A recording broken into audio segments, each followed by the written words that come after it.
What happens when the greatest warrior of Athens faces the strongest hero of Olympus? A battle for the ages. Who will emerge victorious? Stay tuned to witness an epic clash of strength, strategy, and sheer will. The land of Greece, filled with its towering temples and sprawling landscapes, had long been a place of myths, where gods played their games with mortal lives. Heroes rose, fought, and fell, and their names were whispered through generations.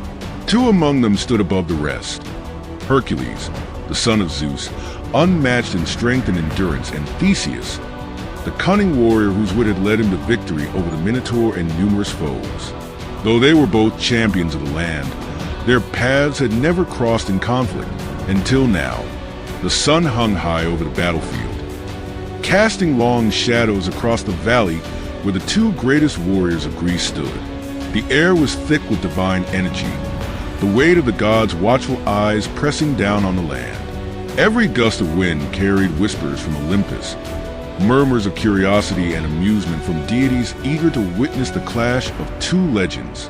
Hercules, the mighty son of Zeus, stood with his club resting against his shoulder, his lion's hide draped over him like a cloak of invulnerability, its golden fur glistening beneath the sun.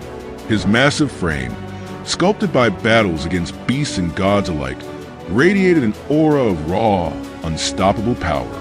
His breath was steady, his gaze fixed on his opponent. Theseus, the cunning warrior of Athens, stood firm, sword in hand, his shield raised.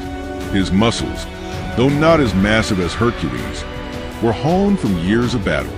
He had fought creatures of legend, outwitted kings, and slain the Minotaur within the labyrinth of Crete. Unlike Hercules, he did not rely on brute strength. His mind was his greatest weapon. And now, it would be tested against the might of Olympus itself. The battle began with a sudden explosion of movement. Hercules lunged first, his club swinging in a wide arc. The sheer force of the swing shattered the earth where Theseus had stood just moments before, sending dust and debris flying into the air. Theseus had anticipated the strike and moved swiftly, rolling to the side before darting in with his sword.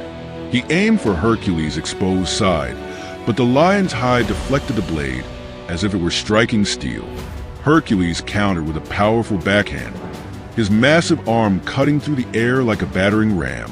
Theseus barely had time to react before the impact sent him skidding backward, his feet barely finding purchase on the ground. Pain shot through his ribs. Had he been slower, that blow could have broken bones. But there was no time to dwell on the pain. Hercules advanced again, relentless as a storm. He swung his club with terrifying precision, forcing Theseus to retreat. The blows came in rapid succession, each one powerful enough to crush boulders. Theseus dodged and deflected as best as he could, but the force of each strike sent shockwaves through his body. Then he saw an opening as Hercules brought his club down in a devastating overhead strike. Theseus sidestepped at the last moment, causing the weapon to slam into the earth with such force that cracks spread through the ground. Without hesitation, Theseus leapt forward, driving his sword toward Hercules' shoulder. The blade bit into flesh. A thin line of red appeared on Hercules' skin, a shallow wound, but a wound nonetheless. Theseus had drawn first blood. For a moment, silence fell over the battlefield. The gods above watched with intrigue, their whispers filling the air. Hercules glanced at the wound, then at Theseus, and then he grinned. With a sudden surge of strength, Hercules grabbed Theseus by the wrist and flung him through the air as if he were weightless. The Athenian hero crashed into the ground, rolling several times before coming to a stop, his vision blurred, pain radiating through his body. But still, he rose. Theseus knew brute force alone would not win this fight. He needed to change his approach. Hercules was powerful but predictable. He relied on overwhelming his enemies. If Theseus could exploit that, he might stand a chance. He took a defensive stance, waiting. Hercules charged. At the last moment, Theseus pivoted, using Hercules' own momentum against him. He sidestepped and slammed the edge of his shield into the side of Hercules' knee. The impact forced the larger man off balance, sending him stumbling forward. It was the first time in ages that Hercules had been made to falter. Seizing the moment, Theseus attacked, his strikes rapid and precise. He aimed for the joints, the pressure points, the weak spots that even the strongest of men possessed. He struck at Hercules' legs, his elbows, his exposed neck. His sword found purchase in small but meaningful ways, drawing more lines of red. But Hercules was not an ordinary man. With a roar, he swung his club with all his might. The weapon collided with Theseus' shield, shattering it into splinters. The sheer force sent Theseus flying, his body slamming against a jagged rock formation. His sword slipped from his grip as pain exploded through his ribs. Hercules wasted no time. He lunged forward, gripping Theseus by the throat and lifting him off the ground with ease.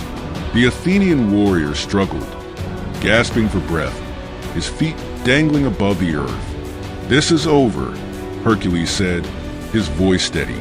But Theseus was not ready to accept defeat. With the last of his strength, he drove his knee into Hercules' stomach. The impact was enough to loosen the demigod's grip, and Theseus fell to the ground, gasping for air. Without hesitation, he rolled away, retrieving his sword. The battle was far from over. Theseus knew he had to end this quickly. His body was battered, his movements slowing. He would not last in a prolonged fight.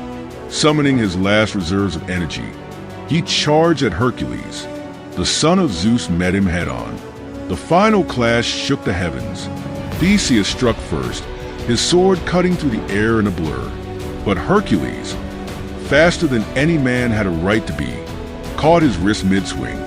With one final, earth-shattering motion, he twisted Theseus' arm and slammed him into the ground. The impact was devastating. Theseus' body refused to move. His breath came in ragged gasps, his vision swimming. He tried to rise, but the strength had left him. He had lost. Hercules loomed over him, his expression unreadable. He had won, but there was no malice in his gaze, only respect. But Theseus' legacy would not fade. He had fought bravely, with skill and intelligence unmatched by any mortal. His name would be remembered alongside Hercules, not as the strongest, but as the greatest strategist and warrior of Athens.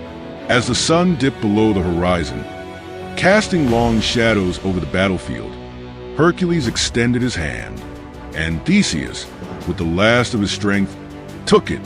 Theseus, still breathless, looked up at his victorious foe. His pride burned, but he was not one to let arrogance cloud his vision.